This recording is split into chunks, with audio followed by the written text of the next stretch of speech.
नमस्कार. आजच्या या व्हिडिओमध्ये मी प्रत्येक कॉलेजचे एक फी स्ट्रक्चर कव्हर करणार आहे. म्हणजेच आता ज्यावेळी तुम्ही ॲडमिशन्स कन्फर्म करणार आहात कॉलेजमध्ये त्यावेळी कॉलेजची फीज किती असते आणि आपल्या कॅटेगरीनुसार किंवा वेगवेगळ्या डिफरंट कॅटेगरीनुसार वेगवेगळी फीज कॉलेज चार्ज करत असतं. मग ती फीज आपल्याला कशी भरायची असते, ती इन्स्टॉलमेंटमध्ये भरायची असते काय, एज्युकेशन लोनचा पर्पज काय असतो, त्याच्यासोबत TFWS सीट्स काय आहेत, EBC स्कॉलरशिप काय आहे, या सगळ्या गोष्टी मी आजच्या या व्हिडिओमध्ये कव्हर करणार आहे. त्यामुळे आजचा जो व्हिडिओ आहे ना तो खूप महत्त्वाचा आहे. मोस्टली हा जो व्हिडिओ आहे ना पालक वगैरे जर बघत असेल किंवा जे विद्यार्थी बघत असेल त्यांना पालकांसोबत शेअर करा. कारण का बघतोय ना विद्यार्थ्यांना काय वाटत असतं की आता ॲडमिशनच्या वेळी आपल्याला ही प्रोसेस म्हणजे फीज वगैरे काही जमा करता येईल, परंतु आतापासून तुम्ही फायनान्शियली पण रेडी असणं खूप गरजेचं आहे. मला माहीत आहे काही कॉलेजेस काय करतात, जे पुण्यामधले आहेत वगैरे मोस्टली कॉलेजेस काय करतात, ॲट अ टाईम तुमची टोटल फीज घेतात. म्हणजेच काय, समजा आता एखाद्या कॉलेजची फीज 1,20,000 आहे आणि तुमची कॅटेगरी OBC आहे, तर OBC कॅटेगरीचे 60,000 त्याची फीज असेल, तर ती 60,000 जी फीज आहे ना ती ॲट अ टाईम भरून घेतली पाहिजे. आता जे विद्यार्थी गावाकडून वगैरे येतात मग पैशांची वगैरे गैरसोय होते, त्यांच्या विद्यार्थ्यांचं म्हणणं काय असतं की आम्ही इन्स्टॉलमेंट्समध्ये वगैरे भरतो, मग कॉलेजचे रूल्स वेगळे असतात. मग या गोष्टी जाणून घेणं खूप गरजेचं आहे का जेणेकरून पेरेंट्स जे आहेत ते आतापासून तयार राहतील, त्यांच्यावरती फायनान्शियली शेवटच्या मोमेंटला काहीही प्रेशर येता नाही. त्यामुळे आजचा जो व्हिडिओ आहे ना तो नक्की बघा, खूप आवडेल तुम्हाला. ठीक आहे, तर आजच्या या व्हिडिओच्या मेन कंटेंटवरती येतो की फीज स्ट्रक्चर कसं असतं प्रत्येक कॉलेजमध्ये. आता जी कॉलेजेस आपल्या महाराष्ट्रामध्ये CET सेल थ्रू ॲडमिशन्स घेतात त्यांचं फीज स्ट्रक्चर जे असते म्हणजे कॉलेजची जी फीज असते फर्स्ट इयरची ती दोन कंपोनंट्सनी पहिल्या डिवाइड केली असते. एक आहे ट्युशन फी आणि दुसरा आहे डेव्हलपमेंट फी. ट्युशन फी ही वेगळी असते प्रत्येक कॉलेज आणि डेव्हलपमेंट फीसुद्धा वेगळी असते. आता आपण एक गैरसमज काय करून बसतो की गव्हर्नमेंट कॉलेजेसची फीज खूप कमी असते आणि ते खरंही आहे आणि प्रायव्हेट कॉलेजेसची जास्त असते.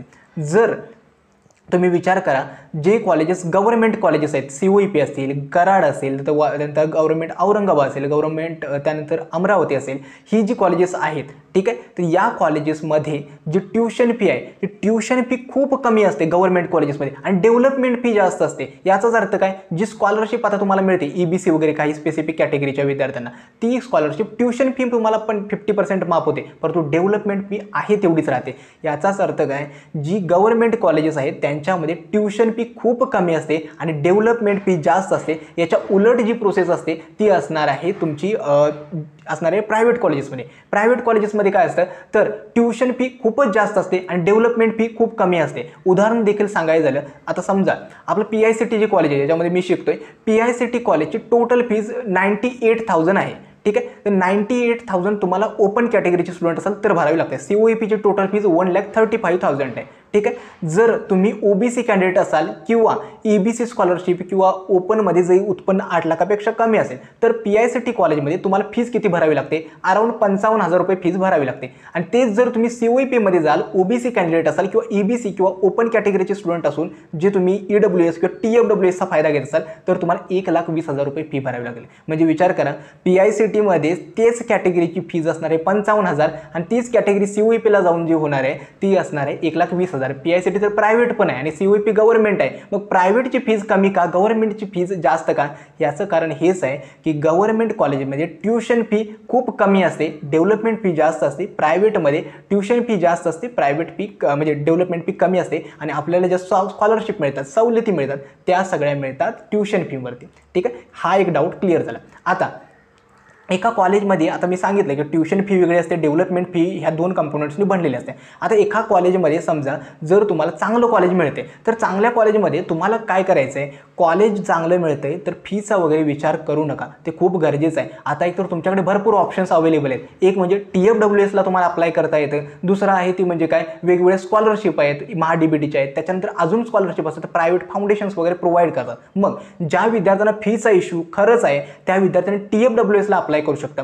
TFWS थोडक्यात सांगतो, TFWS आहे ट्युशन फी वेवर स्कीम. याच्यामध्ये जर तुमचं उत्पन्न जे आहे फॅमिली इन्कम 8 लाखापेक्षा कमी असेल करंट इयरचं तर तुम्ही काय करू शकता, TFWSला अप्लाय करू शकता. प्रत्येक कॉलेजमध्ये TFWS सीट्स असतात. उदाहरणार्थ आता ज्यावेळी तुम्ही ऑप्शन फॉर्म भराल तर दोन ऑप्शन सिलेक्ट करावे लागतात, एक नॉर्मल ऑप्शन आणि शेवटी एंडिंगला T असलेला एक ऑप्शन. ते T जो असतो ना तो TFWS सीट्स असतो. मग जे फायनान्शियली खरंच वीक आहेत त्याने TFWSला अप्लाय करू शकता, तुमची फीज खूप कमी होईल. ठीक आहे, त्याच्यानंतर स्कॉलरशिप वेगवेगळ्या MHA-DBT प्रोव्हाइड करतं, प्रत्येक कॅटेगरीच्या विद्यार्थ्यांना प्रोव्हाइड करतं, त्याचा सुद्धा बेनिफिट होईल. सांगण्याचा उद्देश इतकाच आहे की जर फीमुळे एखादं लो कॉलेज तुम्ही ॲक्सेप्ट ॲक्सेप्ट करसाल तर तसं करू नका. एज्युकेशन लोन वगैरे भरपूर पर्याय आहेत आपल्याकडे. ठीक आहे, एज्युकेशन लोनवर सुद्धा मी नक्की यावरती एक व्हिडिओ बनवेल. एज्युकेशन लोन आहे, वेगवेगळे स्कॉलरशिप आहेत. ठीक आहे, या सगळ्या गोष्टी आहेत. त्यामुळे फक्त फी हा फॅक्टर कॉलेज बघताना पण विचार करू नका.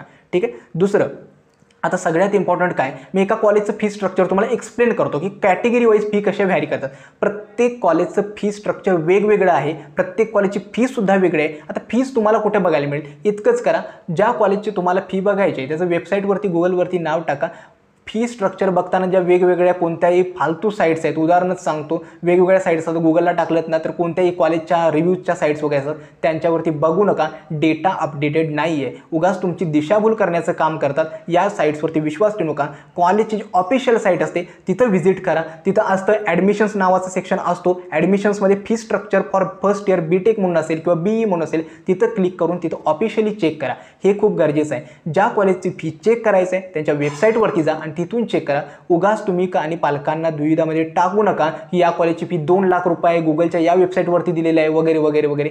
या गोष्टींवरती विश्वास ठेवायचा नाही. पुढचे 2 महिने लक्षात ठेवा, जोपर्यंत तुमचं ॲडमिशन कन्फर्म होत नाही एका गोष्टीवर विश्वास ठेवायचा नाही आहे आणि ब्लाइंडली कुणालाही फॉलो करू नका. कोणती साईट असू देत किंवा कोणताही काउन्सिलर असू देत, तुम्ही स्वतः तुमचे डिसिजन ज्यावेळी घेताय ना त्यावेळी विश्वास ठेवा की तुम्ही तुमच्या पालकांशी व्यवस्थित संवाद साधणं खूप गरजेचं आहे. कारण का ही फीज वगैरे मॅनेज करत तुम्हाला बोलायला सोपं असतं मुलांना की फीज वगैरे या कॉलेजमध्ये स्पॉट राऊंड अटेंड करायचं आहे, याची टोटल फीज इतकी आहे वगैरे वगैरे, परंतु ॲट द एंड हा सगळा लोड जो आहे पालकांना मॅनेज करावा लागतो.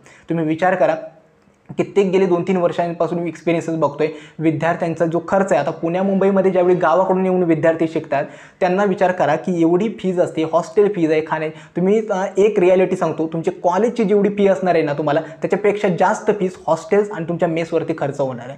ही खूप म्हणजे शोकांतिक आहे की आपल्या पालकांनी आधीपासून तयार राहावं, परंतु त्यांच्यावरती कोणतेही दडपण आणू नका की माझी स्पॉट राऊंडमध्ये इतकं बरं. कारण का स्पॉट राऊंडमध्ये टोटल फीज वगैरे भरावी लागते. मग जर आपल्या पालकांची खरंच तशी परिस्थिती आहे की नाही हे पाहणं खूप गरजेचं आहे आणि ती तुम्ही पाहावं असं मला वाटतं, जे मोस्टली विद्यार्थी आहेत त्यांना. कारण का आता या ॲडमिशन प्रोसेसमध्ये ना हे फीज वगैरे या सगळ्या गोष्टी खूप म्हणजे पैसे खर्च होणार आहेत आणि तुम्हाला फर्स्ट इयरमध्ये सुद्धा खर्च होणार आहे. लॅपटॉप घ्यायचा आहे, व्यवस्थित तुम्हाला चांगले कपडे घालायचे आहेत, तुम्हाला व्यवस्थित चांगलं हॉस्टेल हवं आहे, चांगलं मेस हवं आहे. मग पालकांवरती सुद्धा या गोष्टींचा ओझा येणारच आहे. मग आपण त्यांची सुद्धा सिच्युएशन समजून घेणं गरजेचं आहे. त्यामुळे विनाकारण कोणी हट्ट करायचा नाही आहे की मला प्रायव्हेट कॉलेजमध्ये, आता VIT कॉलेज जर बघितलं तर 1,80,000 प्लस फीज आहे. मग अशा कॉलेजमध्ये जर आपले पेरेंट्स अफोर्ड करत नसतील तर एका स्टेपनं आपण माघार घ्यायला काय हरकत आहे. ठीक आहे, मग इतकंच मला सांगायचं आहे. दुसरी गोष्ट, आता येतो फी स्ट्रक्चरवरती. खरं तर मी जास्तच बोलून गेलो, विषयांतर झालेलं दिसते, परंतु एक सांगतो की मला इतकंच वाटतं गेली 2-3 वर्ष मी बघतोय ना विद्यार्थी विनाकारण पालकांच्या मागे लागून एका स्टेपनं कॉलेज चांगलं मिळतंय स्पॉट राऊंडमध्ये यासाठी पूर्ण वर्षाची कॉलेजची फीज रेडी भरायला तयार होतात, नंतर पश्चाताप करतात. जे होतं कॅप ॲडमिशन कॉलेज तेच बेटर होतं. ही वेळ तुमच्यावरती येऊ नये इतकंच वाटतं. ठीक आहे, आता येतो कॉलेजची एका फी स्ट्रक्चर वगैरे एक्सप्लेन करतो. कॉलेजची जर फी बघायचं असेल ना तर तुम्ही त्यांच्या वेबसाईटवरती जा आणि तिथे चेक करा. ठीक आहे, आता COEP कॉलेजबद्दल थोडक्यात सांगायचं झालं तर COEPची जी ट्युशन फी आहे ती फक्त 15,000 आहे. ट्युशन फी खूप कमी असते गव्हर्नमेंट कॉलेजमध्ये. अदर फीज जी आहे किंवा डेव्हलपमेंट फीज आहे ती आहे जास्त आहे, 1,13,000च्या अराउंड आहे, 1,13,000. ठीक आहे, आणि टोटल फीज जी आहे ठीक आहे ती आहे 1,35,000. ही आहे CET थ्रू जर ॲडमिशन घेतलं तर. आणि कॅप जे विद्यार्थी करून ॲडमिशन घेतात त्यांची फीज आहे 1,55,000. ठीक आहे, आता जर तुम्ही SC/ST कॅटेगरीमधून बिलॉंग करसाल तर तुमची ट्युशन फी आणि डेव्हलपमेंट फी 0 असते. म्हणजे ॲप्रॉक्सिमेटली 10,000 ते 15,000 तुम्हाला वर्षभराची तुमची फीज असेल. ठीक आहे, वरून तुम्हाला गव्हर्नमेंटच्या स्कॉलरशिप पण मिळतात. SC/ST कॅटेगरीच्या विद्यार्थ्यांनी काळजीच करू नका, तुमची फीज खूप कमी असणार आहे. तुम्ही फक्त चांगलं कॉलेज कसं मिळवता येईल याच्यावरती प्रयत्न करा. आणि जे बाकीचे कॅटेगरीचे विद्यार्थी आहेत, OBC आहे, SBC आहे, VJNT आहे, यांना सुद्धा बेनिफिट खूप मिळतो. त्यांना सुद्धा 50% ट्युशन फीमध्ये आणि ट्युशन फी माफ होते. ठीक आहे, जे विद्यार्थी मराठा कॅन्डिडेट असतील किंवा ज्यांचं उत्पन्न 8 लाखापेक्षा कमी असेल त्यांना EWS किंवा SEBC जे कॅन्डिडेट विद्यार्थी आहेत त्यांना सुद्धा 50% ट्युशन फी माफ होते. EBC नावाची स्कॉलरशिप असते, त्याचा त्यांना बेनिफिट मिळतो. मग थोडक्यात सांगायचं काय, प्रत्येक कॅटेगरीनुसार फीज वेगवेगळी असते. ओपन कॅटेगरीच्या विद्यार्थ्यांना टोटल फीज भरावी लागते. उत्पन्न 8 लाखापेक्षा कमी असेल, ओपन कॅन्डिडेट असेल, EWS SEBC असेल, 50% ट्युशन फीमध्ये माफ मिळतं. OBC SBC VJNT कॅटेगरीना टोटल फीज माफ होते. फक्त इतर जी फीज असते कॉलेज फीज, एक्झाम फीज वगैरे ती त्यांना पे करावी लागते. आय होप तुम्हाला आजचं हे फी स्ट्रक्चर वगैरे समजलं असेल. थोडक्यात सांगण्याचा उद्देश इतकाच आहे की आतापासून जे पेरेंट्स वगैरे हा व्हिडिओ बघत असतील तर आपण आपले खर्च किंवा फायनान्शियली रेडी राहणं खूप गरजेचं आहे की आपल्याला यावर्षी आपल्या मुलावरती किंवा आपल्या पाल्यावरती इतका खर्च येणार आहे, त्यासाठी आपली ही तयारी असली पाहिजे. आय होप तुम्हाला आजचा हा व्हिडिओ आवडला असेल. आणि शेवटी ज्या विद्यार्थ्यांना पर्सनल काउन्सिलिंगमध्ये एनरोल करायचं आहे, डिस्क्रिप्शन बॉक्समध्ये लिंक देतोय, नक्की एनरोल करा. बेस्ट पर्सनल काउन्सिलिंग तुमच्या पर्सेंटाईलवरती कॅटेगरीवरती एक बेस्ट कॉलेज द्यायची जबाबदारी आमची असेल. खरं तर पर्सनल काउन्सिलिंगबद्दल थोडक्यात सांगायचं झालं तर एकतर तुमची ॲडमिशन कन्फर्म होईपर्यंत 24/7 तुम्हाला डाऊट सपोर्ट मिळतो. कोणत्याही स्टेपला काहीही डाऊट असेल तर तुम्ही मला डायरेक्टली कॉन्टॅक्ट करू शकता.